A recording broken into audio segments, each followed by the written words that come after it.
Donc on est parachat Vayechi. Et la paracha, comme vous savez, elle est stouma. C'est quoi une paracha stouma? En principe, dans la Torah, entre une paracha et une autre, il y a un petit écart dans le Sefer Torah. Et là, c'est collé. Tu vas remarquer, David, ce Shabbat, quand on va vers la Hagba, c'est collé. On ne trouve pas où il est le Vayechi. Pourquoi? Parce que nos Chachamim donnent à ça plusieurs raisons. Premier, parce que, ça y est, on arrive à la fin de la vie de Yaakov, à la fin de la vie des Shvatim. L'exil va commencer, les yeux et le cœur se sont bouchés. Donc c'est bouché, c'est fermé. Une autre explication dans Rashi, c'est que Yaakov, il a réuni tous ses enfants autour de son lit et il voulait leur dévoiler le rêve de tous les temps. C'est quoi le rêve de tous les temps, Noach? Le Mashiach. Quand le Mashiach va venir, Yaakov va trouver ce moment propice. Il dit le Midrash que Yaakov s'est inquiété, est-ce que ses enfants sont dans le droit chemin ou pas? Et les enfants, ils lui ont dit, Keshem, she'en belibecha ela echad, de même que dans ton cœur, il n'y a qu'un seul, Akadosh Baruch Hu, nous aussi, on n'a qu'un seul. Et là, ils ont dit, c'est là où a été dit la première fois le Passouk, Shema Israël, qui c'est Israël? À ce moment-là, c'est qui Israël? C'est Yaakov Avinu qui s'appelle Israël. Israël Saba, celui qu'on appelle le grand-père Israël. Ils ont dit, Shema Israël, écoute Israël, Hashem Elokenu, Hashem Echad. Pour nous, Hashem, il est Echad. Et à ce moment-là, Yaakov Avinu, il a dit, Baruch, Shem Kevod Malchuto. C'est la première source. Et il dit le Midrash, chaque fois qu'on dit Shema Israël, on dit Shema Israël, notre Père, qui est dans la Meharat Amarpela, dans la grotte là-bas à Hebron. Shema Israël. Il nous fait ça toutes les semaines. Shema Israël, c'est quoi Shema Israël? C'est bon. C'est quoi Shema Israël? Écoute Israël, Hashem Elokenu, Hashem Echad. Le Israël qui est dans la Meharat Amarpela, dans la grotte, ben, que tu saches, je ne sais plus comment je retrouve, mais je vais retrouver. Ah, c'est pas ça. Ok. Hashem Echad, comme les 12 tribus étaient autour de ton lit avant ton départ et on t'a dit qu'il n'y a que Echad, nous aussi on dit Shema Israël. Alors, aujourd'hui on ne va pas tout le temps penser quand on fait le Shema Israël à Yaakov Avinu. Mais alors on dit Shema Israël à nous. Écoute Israël, pour moi Hashem Elokenu, Hashem Echad. Mais il y a dans ça aussi une kavana qu'on dit à Yaakov Avinu. Quand il a vu ça, Yaakov Avinu, il a trouvé, il leur a dit, alors réunissez-vous, Ikaptsu, Ve'agida lachem et asher ikre etrem ba'acharit ha'yamim. Je vais vous dire qu'est-ce qui va se passer à la fin des temps, c'est quand que le Mashiach va venir. Qu'est-ce qui s'est passé? Le souffle divin s'est en allé et il n'a pas pu dévoiler. Alors c'est quelque chose de curieux, que le Mashiach, on ne doit pas savoir quand il vient. C'est combien des tzadikim ont essayé de faire des calculs. Et ils ont trouvé des moments propices. Et malgré tout, jamais on ne doit pas savoir. Il y a, je ne sais pas si vous étiez en Israël, Hamouka. Vous savez c'est où Hamouka? Hamouka, c'est un endroit, il faut descendre toute la montagne. Il y a là-bas la maison avec le cimetière, le tombeau de Yonatan ben Oziel. Celui qui a fait le Targum, un des interprétations de la Torah, Onkelus. Pas Onkelus, désolé. Il y a, dans les Chumashim, vous avez l'araméen à gauche, c'est le Onkelus, et en haut à gauche, dans certains Chumashim, il y a Targum Yonatan, la traduction de Yonatan. C'est ce tzaddik-là qui était des élèves de Hillel Azaken. On dit que Hillel Azaken avait 80 élèves, 90 élèves. 30 parmi eux pouvaient avoir le souffle divin comme Moshe Rabbeinu. 30 pouvaient arrêter le soleil comme Yoshua Binoun qui a arrêté le soleil en pleine journée. Et le meilleur de tous les élèves, c'était qui? C'était Yonatan ben Oziel. Et Yonatan ben Oziel, il est enterré maintenant à Hamouka. C'est où Hamouka? C'est entre Méron, vous voyez quand on va à Rabbi Shimon Bar Yochai. Viens, je te donne la carte.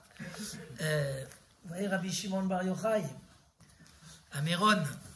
Ah, maintenant, ça y est, on peut voyager, il n'y a plus le Covid. Donc, Rabbi Shimon Bar Yochai à Méron. Et entre Méron et Tzfat, par là-bas, il y a un endroit où on descend la montagne. Et c'est même une ségoula pour trouver Zanzivouk, pour ceux qui ont besoin. Alors, je vais trouver la carte. Ah, voilà. 25.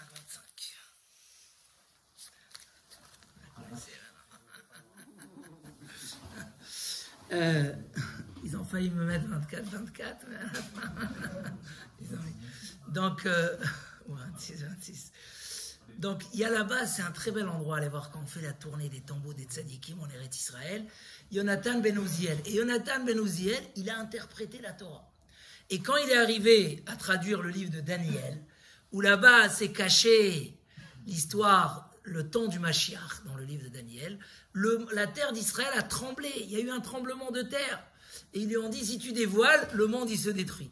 Donc, il y a comme ça un décret du ciel, que l'âme Israël, comme ça explique le Maharal, doit rester dans l'espoir. L'espoir fait que l'homme se prépare, travaille, s'investit, mais on a quand même une émouna particulière, parce que combien de fois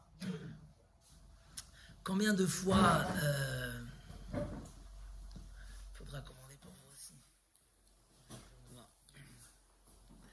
Combien de fois on l'a attendu, c'était prévu qu'il arrive, et il n'est pas encore arrivé. Mais il va arriver bientôt, Be'ezrat Hashem, Bechol Yom Achakelo. Donc, Vayechi Yaakov Be'eretz Mitzrayim, Shema Esre Shana. Donc, Yaakov a vécu en Égypte 17 ans, et Yaakov a vécu combien d'années? 147 ans. Et là, il y a quelque chose d'étonnant. Pourquoi Yaakov a vécu que 147 ans? Il devait vivre combien? 185, comme les patriarches. Mais il a perdu 33 années de vie. Pourquoi? Vous savez pourquoi? Qui c'est qui se rappelle? À la fin de la paracha de la semaine dernière, quand Paro le voit, il lui dit, waouh, tu es vieux, quel âge tu as? Alors il lui dit, écoute, j'ai eu la vie dure, mais j'ai eu beaucoup d'épreuves. J'ai eu l'épreuve de Lavan, l'épreuve de Esav, l'épreuve de Dina, l'épreuve de Yosef, donc on voyait ça sur son visage. Et on reproche à Yaakov, alors que c'est, d'être plein.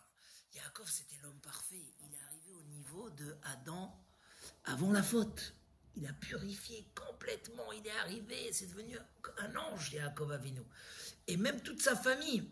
Pourquoi il voulait leur dévoiler le Mashiach? Parce qu'il a vu, tout le monde, c'était des tzadikim. Donc Yaakov s'est dit, je vais leur dévoiler le Ketz. Mais on lui a reproché que quand il a perdu Yosef, il a dit, je crois qu'Hachem, il me regarde plus. Nistera darki me Hachem. Et Hachem, il a dit, mais pourquoi tu dis ça? Tu crois que je t'ai oublié? Moi, je gère tout le monde. Allo yadata im lo shamata eloke olam Hachem. Et vu qu'il s'est plaint, sur chaque mot qu'il a dit, on lui a enlevé. Comme ça, c'est marqué dans le Baal HaTurim. Sur chaque mot qui s'est plaint, on lui a enlevé un an de vie. Donc, il a vécu 147 ans. Et là, il voit que la vie se termine. Alors, il appelle son fils Yosef. Et il lui dit, s'il te plaît, tu vas faire avec moi Chesed ve'emet. C'est quoi Chesed ve'emet? Qu'est-ce qu'il dit Rashi? Le Chesed qu'on fait avec les morts, c'est un Chesed de vérité, parce qu'on n'attend pas de retour. Donc, même avec les vivants, quand on fait un Chesed sans attente d'intérêt, et c'est le vrai Chesed. Rav Dessler, il dit un Chesed avec intérêt, c'est pas le vrai Chesed. Le vrai Chesed, c'est sans intérêt. Je te donne parce que j'ai envie et j'aime donner. Comment on appelle ça, Raphaël? La netina. Avoir cette mida. C'est très important parce que c'est une mida de très haut niveau. C'est la mida d'Akadosh Baruch Hu. La netina, donner sans condition. Donc, Chesed ve'emet, tu feras avec moi Chesed ve'emet. Ne m'enterre pas en Égypte. Je veux que tu me montes. Où? Hein, Yoni? Où il va être monté? Me'arat Amarpela. Dans le tombeau des patriarches qu'on appelle Me'arat Amarpela. Alors il demande à Yosef de jurer et il jure. Et là il dit le Midrash, Yaakov s'est prosterné à Yosef, mais pourtant c'est son fils. Mais quand le renard est roi, tout le monde doit se soumettre. Il y a une période dans l'année où tous les animaux sont fatigués et il n'y a que le renard qui domine, qui gère. La parabole dit, quand le renard est roi, prosterne-toi, lui, c'est dans la vie, il ne faut pas aller contre la... Donc même si c'est Yaakov, il sait combien son fils, il le respecte. Mais la Torah nous apprend cette sagesse de vie. Tu es le patron, mais à ce moment-là, c'est ton employé qui gère. Alors prosterne-toi à lui. Donc Yaakov s'est prosterné à Yosef. Bref. Et voilà, après ces choses-là, dans le verset Aleph, juste Ilan, tu peux m'avoir un chumash avec Rashi, parce que des fois j'ai besoin des petits. Il lui dit, Ine avicha chole. Donc on a dit à Yosef, celui-là, un mikraot gedolot là. Voilà, magnifique. Voilà. Alors, ils ont dit à Yosef, Ine avicha chole. Ton père est malade, viens le voir. Donc il est venu avec Ménaché et Ephraïm. Alors je vous pose la question. Le Ramban Nachmanide, il dit, je comprends pas. Yosef, il a pas vu son père pendant 22 ans.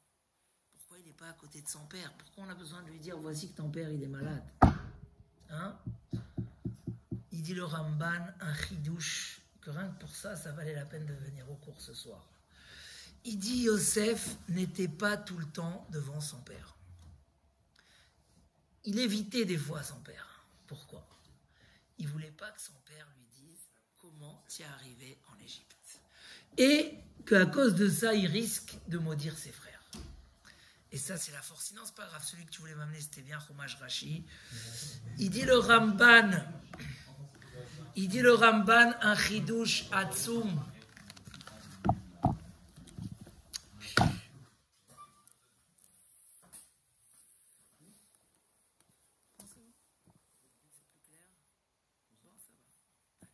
Vous entendez ou pas? Il dit le Ramban, la grandeur de Yosef Hatzadik, parrain qu'il a pardonné à ses frères, parrain qui leur a dit, c'est pas vous qui m'avez envoyé là, t'étais là Shabbat quand on a dit, c'est Hachem qui m'a envoyé. Mais il s'est même inquiété d'eux, et beaucoup. Ce qu'on appelle, dans le monde du Moussar, on appelle ça Hatava Bimkom Hakpala. Faire du bien à la place de faire du mal. Écoutez, je vais vous dévoiler un secret ce soir. À la Yeshiva, il nous apprenait, si ton ami t'a énervé, etc., mets-lui un petit paquet de bonbons sous le coussin. Comment? Fais-lui du bien à la place du mal. J'ai raconté cette semaine l'histoire de Rav Shmuel Anagid, qui était en Espagne, et qu'un jour il se promenait avec le roi, et un Espagnol qui sort, un musulman, et qui maudit le Rav de tous les mots. Il n'a pas remarqué que le Rav se promenait avec le roi. Alors le roi, il a ordonné de lui couper la langue. Il a dit, maintenant Rav Shmuel Anagid, il était hors de question qu'il fasse couper la langue à une personne. Il a dit à la personne, je te pardonne, mais il faut parler bien, etc., etc. Quand il se repromène avec le roi, cet homme-là, il sort, et il remercie, et il dit des louanges, et le roi lui dit, mais tu lui as pas coupé la langue, j'ai ordonné. Il dit, oui, je l'ai coupé. Tu vois pas? On a enlevé la mauvaise, et on a mis la bonne. C'est un grand secret dans la vie. C'est un grand, grand secret dans la vie. Tout à l'heure, quelqu'un il m'a appelé, il m'a dit, voilà, j'ai affaire avec un avocat, il faut voir ce qu'il m'a fait.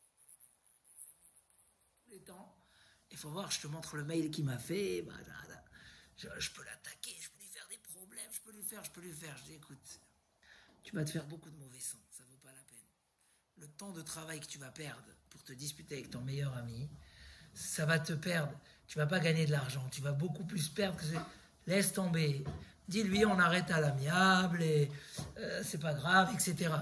Et il m'a dit vraiment la vérité, tu as raison, parce que je rentre dans une affaire, là je peux l'attaquer, lui faire. Au final, je perds un ami. Il s'est mal comporté, D'accord, c'est pas grave. Mais là, on apprend Yosef.